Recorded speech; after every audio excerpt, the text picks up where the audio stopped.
bazui point zéro tout ça bandeko eza stratégie militaire waza bazalaki na kati ya zone babengi bango badone de surveillance babengi bango bose retire barwandais bakoti na point zéro wo batondi wana plein bamete rwandais ere bakoti na bamercenaire français bandeko bayibusiko baye bakoteli bango Kagame na Macron bakolokota bibembe na point zéro badaye fort lobby ndesko yo avancer bakufi na botu lobby bakufi lobby ndesko FARDC armée na biso wazalen ba récupérer sur ba territoire nyonso bango ba ekozo bango to bakufi parce que ba envahir bango ba encercler bango ba moniter bakoti basali pe ba vidéo toza na point zéro voilà donc baraka bandeko bibembe Kagame na Macron bakolota bibembe na bango na point zéro. Ça c'est la stratégie militaire. Quand on se déranger, mais président, le gouvernement se lance. Nous avons des stratégies. Botika bakota mangotu. Attends quoi bimité pour votre information. Bakofi trop. Parce que na télévision na beso to chaka ba nini aba morte bonembo mona bibembe. Na minute armée a ça déjà communiqué awa. Arabi que non baya les sous. Zone nyonso eza oyo bango bazwaki basali ba video ba récupérer ngo armée bayibu babatamaki bayibiso bazalendo bobima bakoti ti na point zéro bakofi lokola basoso. Attention, toi na stratégie militaire comment on a été que tovandi kaka tout ça keba c'est la guerre a beaucoup de stratégies bakota to encercler bango to boma bango to réduire effectif na bango pour bazanga force. C'est ce que c'est fait. Je dis, je vous remercie. Que Dieu bénisse la RDC, protège le chef de l'État, protège les institutions de la République. Tout droit kaka. Tout droit kaka. Biso, tout droit kaka. Tina 3, qui vivra verra. Je vous aime. Bana diaspora, bana Brazzaville, bana Angola, bana Gabon, nos compatriotes bazana na Paris, bazana Bruxelles. Partout, bas soutenir l'OPA. Bon, continuer à soutenir Mboka. Nous gagnerons cette guerre. Et pour bientôt. Ultimatum est les 15 août. Bokoyoka la semaine prochaine, avant le 15 juillet. Et là, Kagame va subir. Ça n'a pas américain, hein? Bakangi président en vie. Halali na mwase na ye. Bakangi na coupé. Bakena ye. Keba na Mboka na bongo. Keba, tant va y Kagame. Ba ultimatum.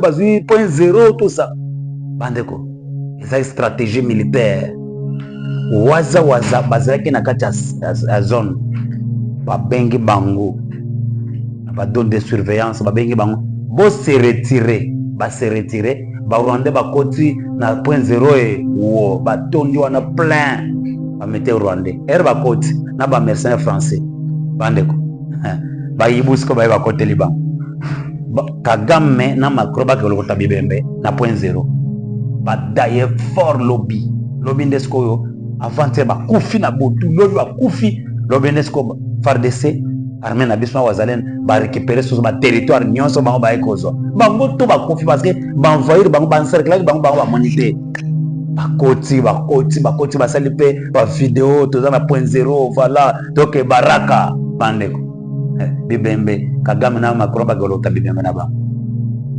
na point zéro.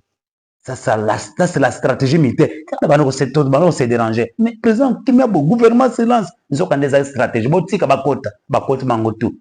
Attends quoi bimité pour votre information. Bakofi trop. Parce que na télévision na beso to chaka ba nini aba morte bonembo mona bibembe. Na minute armée a ça déjà communiqué awa. Arabi que non baya les sous. Zone nyonso eza oyo bango bazwaki basali ba video ba récupérer ngo armée bayibu babatamaki bayibiso bazalendo bobima bakoti ti na point zéro bakofi lokola basoso. Attention, toi na stratégie militaire comment on a été que tovandi kaka tout ça keba c'est la guerre a beaucoup de stratégies bakota to encercler bango to boma bango to réduire effectif na bango pour bazanga force. C'est ce que c'est fait. Je dis, je vous remercie. Que Dieu bénisse la RDC, protège le chef de l'État, qui protège les institutions de la République. Tout droit kaka. Tout droit kaka. Biso, tout droit kaka. Si na droit, qui vivra verra. Je vous aime. Bana diaspora, bana Brazzaville, bana Angola, bana Gabon. Nos compatriotes baza na Paris, baza na Bruxelles, baza partout, baza soutenir l'OPA. Bon compter au soutenir Mboka. Nous gagnerons cette guerre. Et pour bientôt. Ultimatum est les 15 août. Bokoyoka la semaine prochaine, avant le 15 juillet. Et là, Kagame va subir. Ça n'a pas américain, hein? Bakangi président en vie. Halali na mwase na ye. Bakangi na coupé. Baké na ye. Keba na mboka na bongo. Keba, tant va yopesi Kagame. Ba ultimatum.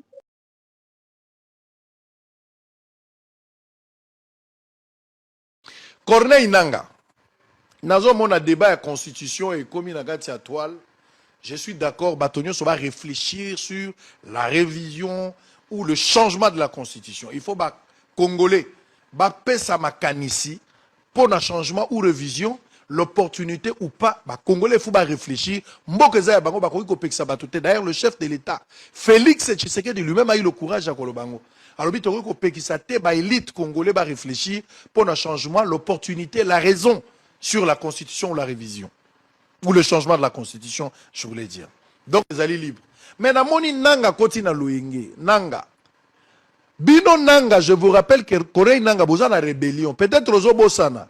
Boza na opposition, te nanga oza na rébellion, oza na opposition, te na rébellion. Na on rappelle que juin est dans 2 semaines. Nanga juin est dans 2 semaines. Olobaka juin passé nde falo ya oyakite. Mais nazo rappelo peut-être bokomi okanisa un jour égal à 1000 ndenge nzamba kontaka. Nanga juin ezokoka dans 2 semaines, situation ya ndeni. To sali ndeni ti sikoyo. Oza wapi. Nango komi ko se greffer na ba dénonciation oyo bato bazo sala vis-à-vis à pouvoir. Ceux qui bato ba attaquer pouvoir, et ça normal, les gens sont libres de critiquer. Ceux qui bato ba critiquer pouvoir, et ça logique, et ça jeu démocratique. Pouvoir de Salim Malam ou Batouba Lobby, pouvoir de Salim Mabé, les gens vont s'attaquer aussi au pouvoir pour que le pouvoir a Kokakosala Makam Malam. Mais ma critique est objectif, ça, tu peux en vouloir batouter. Maintenant, on a droit nini obani ko se greffer en perte de vitesse. Obi ko landaka batote, asali eloko boy. Wasa, nanga, yo bandola na ba dénonciation na télévision comme ça, on la champ de bataille na yo. Yo lobaki ko koma wa. Nanga yaka, nanga ko bunda. Nanga bunda. Va de l'avant, nanga bunda. Obaki ko bunda bunda. Okobunda nanga yo kolobe la constitution te makambo wana etali yo te yo bundaka kolobaki na juin comment tozela yo olobaki ozoya yaka mon cher ça fait 2 ans depuis olobaki français olobaki ozoya te nanga olobaki okoya yaka ozoya te kure katani koto olobi oza champ de bataille wana eza binote yo oza rebelle débat constitution tika ba sesanga bazali ba fayulu bazobunda tika bango baloba na bakabundu bazalaka yo za rebelle koyawa te na débat constitution yo bunda nde olobaki ko bunda bunda frère nango osili sango bunda bunda frère kure katani nanga ko moloba biloko emati nanga zoloba oh nanga wana eza chana yo te yo baki yo guerre bunda bunda nanga okomi wapi rappelez to ebo komi wapi yaka ko nanga olobaki ko yata pusana frère moi c'est aboti te olobi ote ozobundela moi c'est etali yote yoka rébellion olobaki manduki okoyoka mutu te komisa makamuno tina suka nanga nanga osilisa pusana frère pusana débat constitution l'opposition républicaine en parle yo lobaki okobunda avance bunda tika ba français bunda omoni nde komi ngai omoni nde komi ngai nango ndimaka kokiba mbango moyokana na mabakute omoni situation ndenge komi bilange kolaka na mai mutakolaka na ba conseil na yebisa ko tika makambo ya un ciel à gagner et en affaire à éviter yoka kite frère ta la place comme libo ta la nengo komina o sa resuka siko ba sanction siko pona ki ba sanction moko pe ba obeto lisusu et ça ndeni nanga to sali siko ndeni nanga o continuer to tika pona nzele za mibale ya nzambe to ya satan ya république to ya rébellion yo ponini Corneille Nanga nazo mona débat à constitution et comme na gati à toile, je suis d'accord, Batonio va réfléchir sur la révision ou le changement de la constitution. Il faut ba Congolais ba pesa makanisi pour un changement ou révision, l'opportunité ou pas, bah, Congolais, il faut réfléchir. D'ailleurs, le chef de l'État, Félix Tshisekedi lui-même a eu le courage à Kolobango. Alors, il faut que l'élite congolais va réfléchir pour un changement, l'opportunité, la raison sur la constitution ou la révision. Ou le changement de la constitution, je voulais dire. Donc, les alliés libres. Mais na moni nanga koti na loyenge, nanga. Bino nanga, je vous rappelle que Corée nanga boza na rébellion. Peut-être ozo bosana. Boza na opposition te nanga oza na rébellion, oza na opposition te za rébellion. Na on rappelle que juin eza dans 2 semaines, nanga juin eza dans 2 semaines. Olobaka juin passé nde falo ya oyakite. Mais nazo rappelle peut-être bokomi okanisa un jour égal à 1000 ndenge nzamba kontaka. Nanga juin ezokoka dans 2 semaines, situation ya ndeni. To sali ndeni ti sikoyo, oza wapi. Nango komi ko se greffer na ba dénonciation oyo bato bazo sala vis-à-vis à pouvoir. Ceux qui bato ba attaquer pouvoir, et ça normal, les gens sont libres de critiquer. Ceux qui bato ba critiquer pouvoir, et ça logique, et ça jeu démocratique. Pouvoir de sali malamu bato ba lobby, pouvoir de sali mabe, les gens vont s'attaquer aussi au pouvoir pour que le pouvoir a ko sala makambo malamu. Mais ba critique et ça objectif, ça toko ko en vouloir batuté. Maintenant on a droit nini obandi ko se greffer en perte de vitesse. Obi ko landaka bato te asali eloko boy. Wasa nanga yo bandolanda ba dénonciation na télévision comme ça ngolo la champ de bataille na yo. Yo lobaki ko koma wa. Nanga yaka nanga ko bunda. Nanga bunda. Va de l'avant nanga bunda. Obaki ko bunda bunda. Oko bunda nanga. Yo kolobe la constitution te. Makambo wana etali yo te yo bunda ka kolobaki na juin. Comment tozela yo? Olobaki ozoya yaka. Mon cher, ça fait 2 ans depuis olobaki français. Olobaki ozoya te nanga. Olobaki oya yaka. Ozoya te. Kouré katani koto lobi oza champ de bataille. Wana za binote oza rebelle. Débat constitution tika ba se sanga bazalia ba fayulu bazo bunda.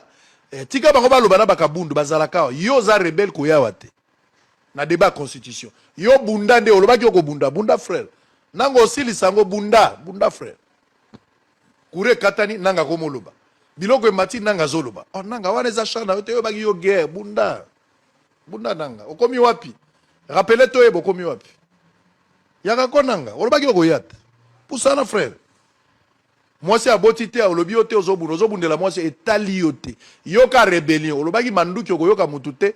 Komisa makamuno tina suka nanga. Nanga osilisa. Pusana frère. Pusana. Débat constitution. L'opposition républicaine en parle. Yo lobaki oko bunda avance bunda. Tika ba français bunda. Omoni nde komi ngai. Omoni nde komi ngai. Nango ndimaka kokiba mbango moyokana na mabakute. Omoni situation nde komi. Bilange kola na mai mutakola na ba conseil. Na yebisa ko tika makambo ya un ciel à gagner. Et en affaire à éviter yoka kite frère. T'as la place comme libo. T'as la nengo komi na. Osa resuka siko ba sanction siko. Pona ki ba sanction moko pe ba obeto lisusu. Et ça ndeni nanga. To sali siko ndeni nanga. O continuer to tika. Pona nzele zami bale nzambe to ya Satan. Ya république to ya rébellion. Yo ponini. C'est non des moindres, le président Paul Kagame. Nicolas Normand, quelles sont ses motivations profondes? Est-ce que justement il veut aller jusqu'à la capitale de la RDC? Cette question est importante. C'est l'acteur principal puisque c'est lui qui a déclenché le conflit, c'est lui qui a envahi le Congo-RDC. Ses motivations, c'est de revoir, à mon avis, d'une manière ou d'une autre, les frontières établies par la conférence de Berlin en 1885. C'est-à-dire qu'il a une visée territoriale de prédation sur l'est de la RDC. Alors bien sûr, aujourd'hui, on ne peut plus changer les frontières aussi brutalement, même si Poutine essaye de le faire dans le cas de l'Ukraine. Donc il utilise un groupe qui est le M23, qui est complètement armé et aux ordres du Rwanda, et il veut une négociation entre Kinshasa et ce M23. Une négociation pour quoi faire? Pour que le M23, qui représente le Rwanda, ait une tutelle et administre cette zone pour le compte du Rwanda. Donc il veut en fait dominer cette région de l'Est de la RDC à travers ce groupe armé. C'est clair. Et alors il met en avant des objectifs totalement mensongers, qui sont la défense des Tutsis. Mais si on veut... Oui, il remonte à la guerre, enfin au génocide au Rwanda en disant que la RDC aide ou maintient des génocidaires dans son pays. Oui, la RDC même persécuterait les Tutsis congolais.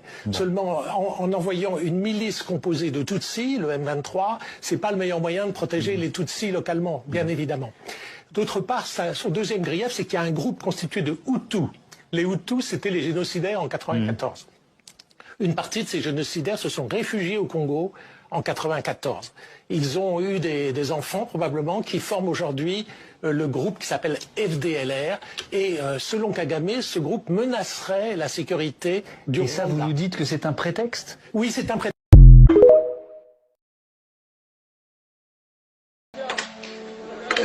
Je voudrais vous inviter à lire l'accord de 1996.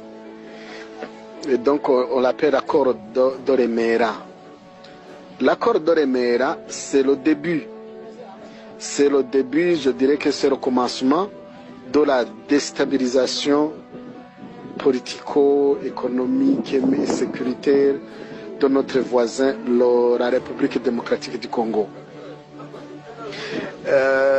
Cet accord donne les pays voisins, le Burundi, le Rwanda et l'Ouganda, de protéger leurs frontières sur le bord du pays, donc sur le bord de la RDC. C'est-à-dire que cet accord donne 300 km de la frontière jusqu'à l'intérieur de la RDC. C'est-à-dire que le Rwanda a 300 km du Congo, le Burundi a 300 km à l'intérieur du Congo, l'Ouganda a aussi 3 km à l'intérieur du Congo. C'est-à-dire quoi? Cet accord précise que les trois pays ont le devoir de sécuriser leurs frontières. Dans ce cas, d'autres pays comme le Rwanda et le Burundi, le Rwanda et l'Ouganda, ils profitent pour occuper le territoire de 300 km. Ce qui va t'étonner, ce qui va m'étonner, ce qui étonne tout le monde, c'est que cet accord a été intégré dans la constitution congolaise. Les Congolais, réveillez-vous, il faut lire votre constitution pour voir les enjeux, les articles de 200, 211, 212 jusqu'à 217. Ce que les accords signés avant la prise du pouvoir sont intégrés dans la constitution que vous utilisez aujourd'hui. Il y a même un article qui parle que la République démocratique du Congo peut donner une partie de son territoire pour promouvoir le panafricanisme. Imaginez-vous. Ne cherchez pas midi à 14h que le Congo, que la RDC a un problème économique, social, sécuritaire. Non, non, non, détrompez-vous. La RDC a un seul problème qui est politique. Changer la constitution. Changer, il faut lire, il faut faire un combat vis-à-vis à votre constitution. Donc, en résumé, je dirais que selon mes analyses, selon mes observations, le Congo est un pays riche, le Congo est un pays où il y a multiculturel, il y a beaucoup de gens, il y a beaucoup de... la terre congolaise est cultivable, il y a la pluie, il y a l'eau, donc il y a toutes les saisons culturelles, il y en a. Est-ce que vous savez même John Kabam?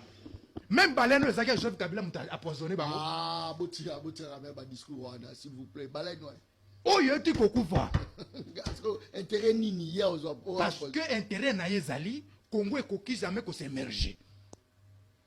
Lorsque Tshisekedi depuis autant na pouvoir comme na pouvoir, Mbokeza kotam la bénédiction sur le bénédiction. Banda tobotama, yo somona Baleine na Congo. Baleine a été la Congo. Yo depuis obotama.